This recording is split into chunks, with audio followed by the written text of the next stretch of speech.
दोस्तों, देश में बहुत कुछ घट रहा है। आज चुनाव आयोग ने 5 राज्यों के चुनाव की तारीखें घोषित कर दी हैं। प्रेस कॉन्फ्रेंस हो चुकी है। करोड़ों मतदाता अपने मताधिकार का प्रयोग करेंगे आने वाले समय में। लेकिन सवाल हैं, जो बुनियादी समस्याएं हैं, उनका क्या होगा। सरकार जो है हमेशा चुनावी मूड में है, चुनावी सभाएं कर रही है और आम जनता कतारों में है गैस सिलेंडर के लिए या फिर अपनी तमाम ज़रूरतों के लिए। आज हमारे साथ हैं यास्मीन महमूद, जो कि आम आदमी पार्टी की जबलपुर जिले की महिला विंग की अध्यक्ष हैं। हम आपका स्वागत करते हैं यास्मीन जी। और आप समझ चुकी हैं कि लब्बू लुआब क्या है। हम समाचारों की सनसनी नहीं, हम एक नज़रिए पर बात करते हैं कि देश की जो स्थिति है, आज महिलाओं की स्थिति पर भी बात करने की ज़रूरत है, बेरोजगारों के मुद्दे पर भी बात करने की ज़रूरत है। आम आदमी पार्टी इस समय गैस सिलेंडर की जो समस्या उत्पन्न हुई है, घरेलू एलपीजी की, उसको लेके क्या आपको लगता है? जहाँ तक मेरे को लगता है कि मैं तो इस टाइम स्मृति ईरानी जी को याद करूंगी कि जिस टाइम कांग्रेस के टाइम पे 400 रुपये सिलेंडर थे, तो उस टाइम वो जो है ना सिलेंडर को लेके रोड में जगह जगह घूमती थी। आज वो कहाँ है? आज आप बताइए 920 रुपये सिलेंडर है। 1000 के ऊपर पहुंच गया, अभी 60 रुपये और बढ़ गए। तो इस टाइम स्मृति ईरानी जी को आना था, उनको बोलना था। भाई महिलाएं जो हैं, देश की महिलाएं जो हैं, आज वो जूझ रही हैं महंगाई से। उनके घर की बजट की स्थिति पूरी बिगड़ चुकी है, घर के हालात बिगड़ चुके हैं। एजुकेशन आप देख लीजिए, वैसी ही महंगी है। आज मिडिल क्लास फैमिली, गरीब की तो बात छोड़ दीजिए, मिडिल क्लास फैमिली जो है वो अपने बच्चों को पढ़ाने में सक्षम नहीं, एजुकेशन लोन ले रहे हैं। एजुकेशन लोन में भी आजकल जो हो गया, पहले था एजुकेशन लोन आसानी से मिल जाते थे, उस पर रेट ऑफ इंटरेस्ट कम थे, बट आज की डेट में एजुकेशन लोन जो है ना, आपको या तो एफडी पे या आपके पास अगर मकान है तो उसके बिहाफ में आपको एजुकेशन लोन मिल रहा है। उस पर भी रेट ऑफ इंटरेस्ट जो है वो 12% से ऊपर है। मतलब पढ़ाई की समस्या है।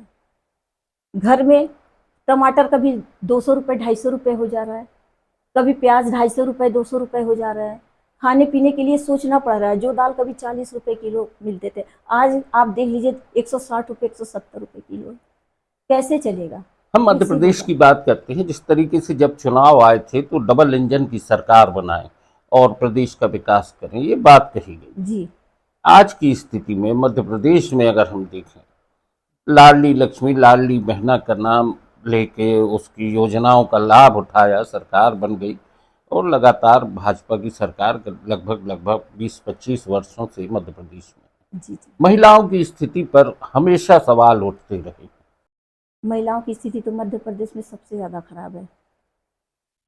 आप देख लीजिए, अभी हाल ही में बहुत ज़्यादा पुरानी बात नहीं है, पाटन में एक लड़की का रेप हुआ। उसके 10 उंगली काट दिए गए, सर को पत्थर से कुचल दिया गया। महिलाओं के लिए कोई कानून नहीं है हमारे देश में। मध्य प्रदेश की तो छोड़ दीजिए, आप उठा के देखिए तो मध्य प्रदेश 1 नंबर में है महिला अपराध में। महिलाओं के साथ मतलब इस तरीके से यहाँ पे हो रहा है। आप इसके लिए कानून बनाइए, सख्त कानून बनाइए, जिससे कि ये जो वहशी दरिंदे हैं ना वो डरें। लेकिन हमारे देश में वैसा कोई महिलाओं के लिए कानून नहीं है। अगर आज एक सख्त कानून, जैसे विदेशों में कानून बना हुआ है कि रेप हो रहा है वहीं उनको फांसी दे दो, उसको देख के दूसरे इंसान की हिम्मत नहीं होगी। आप देखो विदेशों में चोरी नहीं होती है, दुकान खुले रहते हैं। लेकिन इसमें एक बात आती है, कई बार झूठे आरोप भी लगाए जाते हैं। जी बिल्कुल सही बात आपने कहा कि कुछ देखिए क्या है कि जौ के साथ घुन पिस जाता है, लेकिन उसके लिए कानून है ना। कानून को सख्त बनाइए। कानून और पुलिस है किस लिए? उसकी जांच करें ना। जो झूठे आरोप लगा रही हैं उनको सख्त से सख्त सजा दी जाए, ताकि आगे से महिलाएं भी जो झूठा आरोप लगा रही हैं पुरुषों पे, तो उनको भी डर रहे कि नहीं, अगर हम ऐसा करेंगे तो हमको ये सजा मिलेगी। आप जब तक कानून को सख्त कानून नहीं बनाएंगे, तब तक यही स्थिति रहेगी। महिलाओं की स्थिति पर बात हो रही है तो तय है कि महिलाओं के रोजगार पे भी बात हो कि महिलाएं पढ़ लिख के मध्य प्रदेश में रोजगार के लिए उनके पास क्या विकल्प है। कोई विकल्प नहीं है। मुझे तो नहीं दिखता है कि जो मध्य प्रदेश में जो महिलाएं हैं, जो हायर एजुकेशन के लिए, हम सबसे पहले तो हमारे मध्य प्रदेश में जो है एजुकेशन को लेकर के आप देखिए तो कोई अच्छी, मतलब इंदौर में थोड़ा सा है एजुकेशन, बट यहाँ से जो भी है हायर एजुकेशन के लिए बाहर जा रहे हैं बच्चे, चाहे वो लड़कियां हो चाहे लड़के हो। तो जो लेडीजें हैं उनको कहने के लिए तो गवर्नमेंट बोलती है कि 33% हम आरक्षण दे रहे हैं, लेकिन आप उठा के देख लीजिए कहीं नहीं है, ना रोज किसी ऑफिस में है, ना किसी रोजगार में है, ना राजनीति में है, कहीं भी महिलाओं को उतना 30% का आरक्षण नहीं दिया जा रहा है। अच्छा, अब आते हैं आम आदमी पार्टी पे। जी आम आदमी पार्टी जिस समय पे अन्ना का आंदोलन हुआ था, लोकपाल विधेयक की बात आई थी, ऐसा लगा था कि एक विकल्प बन के सामने आ रही है। लेकिन आम आदमी पार्टी में भी अभी जो संगठनात्मक ढांचा है मध्य प्रदेश में, जिस तरीके से देख रहे हैं, क्या लग रहा है कि आपके संगठन में अभी कहाँ कमी है? देखिए, हमारे संगठन में कमी तो नहीं है। क्या है कि हमारे मध्य प्रदेश की सबसे ज़्यादा स्थिति ये है कि अगर उनको दारू और नोट दे दिया जाए तो वो वहीं पे चले जाएंगे। देखिए, बोलना नहीं चाहिए, बट क्या है कि हमारी पार्टी बोलती है कि आप मुखर होके बोलो। जो है, अगर कोई अच्छा काम कर रहा है किसी भी पार्टी का हो, आप उसकी तारीफ करो। अगर अपनी पार्टी में कुछ गलत हो रहा है तो उसके लिए भी आप बोलो। तो हमारी पार्टी है ना, मुखर पार्टी है, और इसलिए क्या है कि हम लोग मुखर लोग हैं, तो ये मुझे बोलना पड़ रहा है। चुनाव के समय पे जिस जी जी तरीके जी से जी। शराब बांटी बस जाती है, बस पैसा बांटा पैसा जाता बांटा है, जाता है, चांदी के पायल बांटे जाते हैं, टीवियां बांटी जाती हैं, लेकिन बूथ उसी समय कैप्चरिंग। तो ये घोषणाएं भी होती हैं कि हम लाडली बहना को इतना पैसा देंगे। आप बताइए ना, घोषणा तो बहुत चीज़ों की होती है कि हम ये करेंगे, हम वो करेंगे, हम ऐसा करेंगे। अभी जो लोन की है कि महिला स्वयंता समूह है, और भी सब महिलाओं के लिए लोन की सुविधा है। आप, मेरे को नहीं लगता है कि किसी महिलाओं को 100% में 1-8% किसी को मिला होगा तो मिला होगा। आप बैंक में जाइए, बंद हो गया। प्रधानमंत्री की तरफ से जो रोजगार योजना का महिलाओं के लिए, किसी को कोई बेनिफिट नहीं मिल रहा है। प्रधानमंत्री जी ने तो उज्ज्वला योजना भी शुरू की थी। उज्ज्वला योजना आपके सामने ही देखिए, गैस सिलेंडर लगे हैं लाइन में, सुबह 6 बजे से लोग लगे रहते हैं। लगे तो हैं भाई, हमसे आपसे लेकर के उनको दे रहे हैं। उज्ज्वला योजना में यही तो है, आपसे गैस का सिलेंडर का रेट बढ़ा दिया। पहले सब्सिडी आती थी, अब सब्सिडी बंद कर दिया कोरोना के टाइम से। तो वो जो पैसा है, अब आप हमारे ही जेब से काट के और आप दे रहे हैं, कोई आप अपने पास से तो दे नहीं रहे हैं। अभी देश की स्थितियों पर बात करें, 5 राज्यों का चुनाव सामने आ रहा है, जी मुख्य मुद्दे क्या सामने आ सकते हैं? देखिए, सबसे बड़ा तो मुद्दा इस पे महंगाई का है, दूसरा मुद्दा बेरोजगारी का है, तीसरा मुद्दा भ्रष्टाचार। बहुत ज़्यादा ही तादाद में ये सब बढ़ चुके हैं।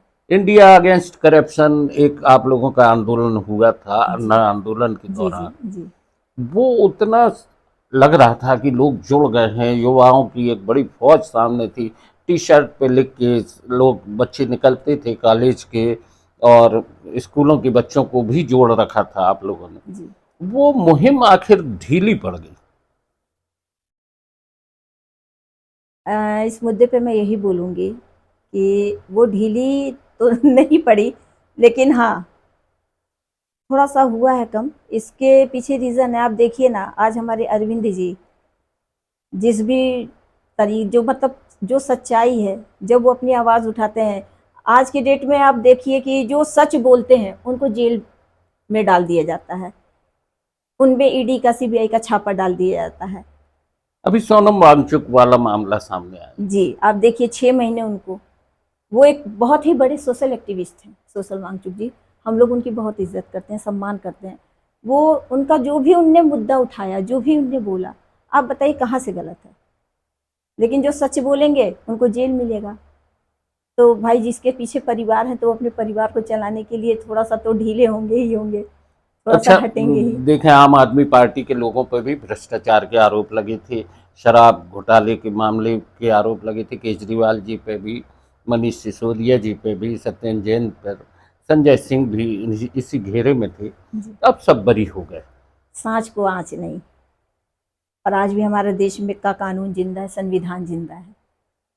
सत्य परेशान हो सकता है, पराजित नहीं हो सकता। दोस्तों, आज की चर्चा यहीं तक। सत्य परास्त नहीं हो सकता, प्रताड़ित हो सकता है सत्य, लेकिन परास्त नहीं हो सकता, और सांच को आंच नहीं। 5 राज्यों के चुनाव आने वाले समय में होने जा रहे हैं और मुद्दे भी वही हैं। बस आम मतदाता के बीच में ये बात आना चाहिए कि आप किसी बहकावे में, किसी लुभावने से नारे में अपने मत का गलत जगह उपयोग ना करें।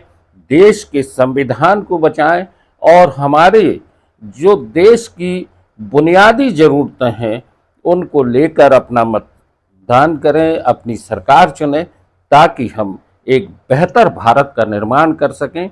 यास्मीन महमूद जी, आपने चर्चा की, जी बहुत बहुत नमस्कार धन्यवाद। नमस्कार, आपका भी धन्यवाद।